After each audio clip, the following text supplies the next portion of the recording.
예, 이번 한 주도 다양한 이벤트들이 기다리고 있죠. 그 이벤트 이슈들 분석하는 시간입니다. 투데이 출발 이슈 코너입니다. 자, 오늘은 LNS 파트너스의 하창봉 팀장과 함께 분석해 보도록 하겠습니다. 안녕하세요. 안녕하십니까. 예, 지난주 금요일에 미국 증시 보게 되면은 전체적으로 하락세를 보였지만 더 특이했던 점 중에 하나가 원자재 시장이 이 추세가 완전히 깨지는 그런 모습이 나왔거든요. 네. 분석에는 달러 강세 때문이다 이러한 이야기도 나왔는데 어쨌거나 원자재 시장이 무너졌습니다. 이제부터 중요한 점이 우리나라에 관련주들 많이 있을 거 아닙니까? 이 관련주들의 흐름이 부정적으로 흘러갈까 이런 걱정이 생기게 되는데요. 전략 어떻게 세워야 될까요? 근데 사실 그 지수만큼이나 중요한 것이 통화라든지 원자재 시장의 어떤 동향이 될 수 있을 것 같습니다. 지금 미국 시장 보면은 다우지수는 13,000포인트 정도 지지하려는 모습을 보이고 있습니다만은 애플의 주가는 이미 $600를 이탈하고 있다는 거죠. 그런 과정 속에서 사실 내용적인 면에서 봤을 때는 제가 판단할 때는 지금 해외 증시 쪽에서 어떤 분위기는 약간 시장이 조정 국면에 들어갔다 볼 수 있는데 그 첫 번째 어떤 시그널을 확인할 수 있는 것이 바로 원자재 동향이었습니다. 반대 내용에서 살펴보면은 미국의 고용 동향이 조금 시장보다 좋게 나왔고, 그리고 이제 대선 앞둔 불확실성 자체가 약간은 달러 강세를 앞당겼는데, 사실 원자재 같은 경우는 달러의 강세와 약세에 상당히 큰 흐름을 같이 동조를 보이고 있습니다. 흐름을 좀 보니까 아무래도 일본이 계속적으로 양적 완화 정책을 추진하다 보니까 달러 N이죠. 달러 N이 80.43엔까지 상승하면서 6개월 만에 가장 낮은 수치로 떨어졌고요. 또 하나 최근에 유럽 시장에서 약간 불확실성 자체가 유로화를 1.29달러 밑으로 내렸습니다. 그러다 보니까 달러가 유로화에 대해서 3개월 만에 거의 최고 수준까지 올랐다 볼 수가 있습니다. 3주일에 최고 수준 올랐는데 이러한 흐름을 보이다 보니까 당연히 제일 먼저 반응하는 것이 달러 강세가 나왔다는 것이죠. 달러화가 강세가 보이게 되면 아무래도 주요 원자재를 할 수 있는 유가의 급락은 좀 부추기는데 사실 시장에서는 미국의 어떤 허리케인 여파 때문에 유가 상승을 좀 점쳤습니다만은 오히려 또 한편 허리케인 피해 복구 여부가 조금 지연될 것이라는 우려가 나오다 보니까 실제적으로 유가 수요에 대한 불확실성을 가져오면서 유가가 85달러 밑으로 내려가는 2% 이상의 하락세를 좀 보여주는데 유가만 내려갔으면 좀 괜찮을 것 같은데 제가 보니까 주요 원자재 가격들도 같이 내렸던 것 같습니다. 한 가지 살펴보면 유가 같은 경우 WTI 같은 경우가 한 2.5% 하락한 84달러 86센트로 마감을 했고요. 대표적인 안전자산으로 거론됐던 금 가격 같은 경우도 2.4% 하락하면서 온스당 1675달러까지 1700달러 선을 좀 내주는 모습이었습니다. 그리고 또 하나의 그 중요한 금융 상품 중에 하나가 은 가격이 있는데 실버 은 가격 같은 경우도 실제적으로 4.3% 급락하면서 30달러 86센트까지 올랐고요.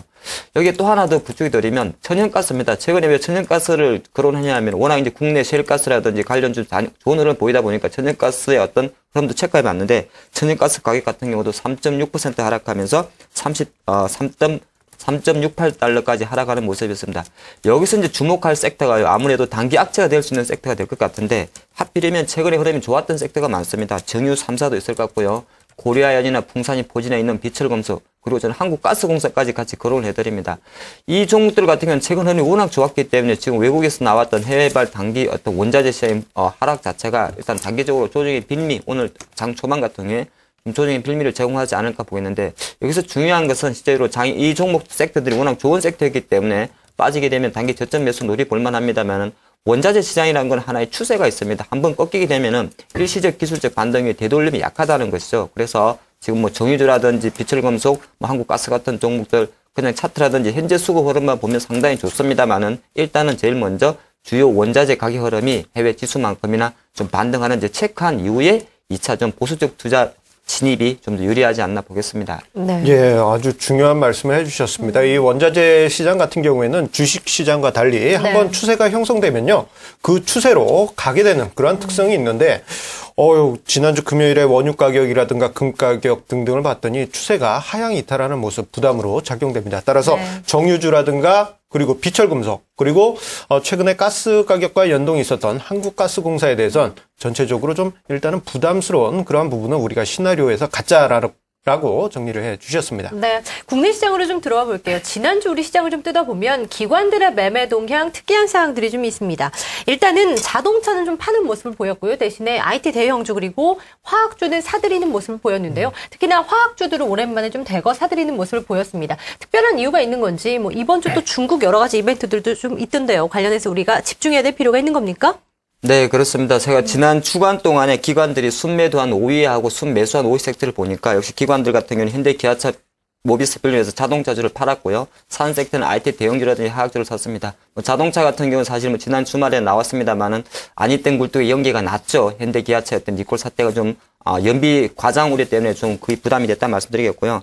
실제로 지금 최근 지난 금요일 정도만 보면 LG화학도 마찬가지고 호남석유, 금호석유 관련해서 화학 섹터가 좀 반등을 해줘 있는데 최근에 나왔던 중국의 제조업 지표가 좀 선방을 했다는 겁니다. 지난 11월 1일 날 발표된 중국 국가통계부의 제조업 PMI 같은 경우도 50.2가 나오면서 3개월 만에 50선을 회복했고요. 우리 주말에 열렸던 11월 4일이 될 것 같습니다. 바로 어저께 발표됐는데 중국의 비제조업 PMI 지수 같은 경우도 실제적으로 50이 넘어가는 그런 흐름을 보였습니다. 55.50이 나왔는데 저는 53.7보다는 상당히 좋은 흐름을 보였다 말 수 있습니다.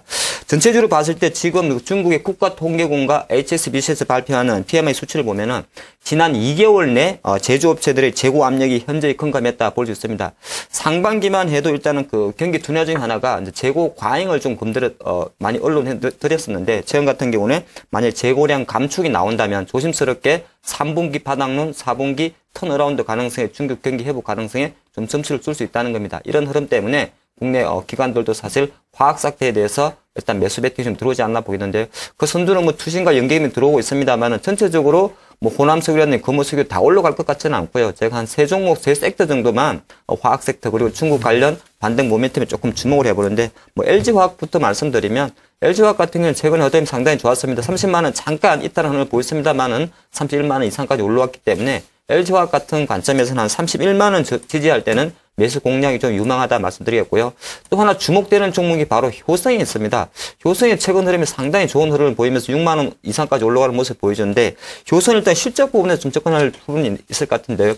여기 효성의 어떤 사업 보시면서 중공업 부분은 역시나 적자 지속입니다. 하지만 시장에서는 올해 4분기 또 내년 1분기 정도에는 적자폭 감소하면서 흑자 전환까지 가지 않겠냐 말씀드리겠고 효성이 두 가지 세계적인 그 강점을 갖고 있는 것이 있는데 그것이 바로 스판덱스 부분하고 타이어 코드 부분입니다. 하지만 이 스판덱스와 타이어 코드 부분에서의 올해 연말과 내년 초에 정설 효과가 좀 예상되기 때문에 전체적인 화학 업종이 좀 불황에도 불구하고 최근 효성에 대해서 연기금이 한 달 내 이상 계속적인 매수세를 들어오는 관점에서 최근 흐름이 좋았습니다. 그래서 6만 1,000원 정도를 지지할 때는 매수 공략이 가능하다 말씀드리겠고 제가 원래 안 좋아하는 섹터 중에서 국내 상장되어 있는 중국 기업들이 있습니다. 차이나 아우란, 차이나 그레이트, 중국 운양자원 같은 종목이 있는데 이 종목들이 최근에 보면은 상당히 바닥권에서 20-30% 올라온 흐름을 보여주고 있습니다. 중국 관련 주식들이 항상 보면은 과거 중국 고섬이라든지 성용광전 투자에서 상당히 시장에 불씨를 많이 줬는데 만약에 잠깐 그런 리스크는 갖고 있습니다만은 단기 기술적 반등을 노리는 어떤 단기 투자가 뿐이라면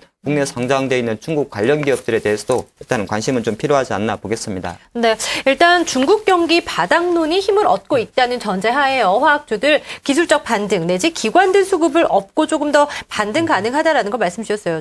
구체적인 종목까지도 언급해 주셨는데요. LG화학 그리고 효성에 대한 전략까지 전해주신 상태고요. 국내 상장 중국 기업 말도 많고 탈도 많은 부분 중에 그렇죠. 하나인데 일단 지금 시점에서 기술적인 반등 충분히 가능할 것 같다라는 거 말씀 주시면서요. 단기적인 공략 주문을 해주셨습니다.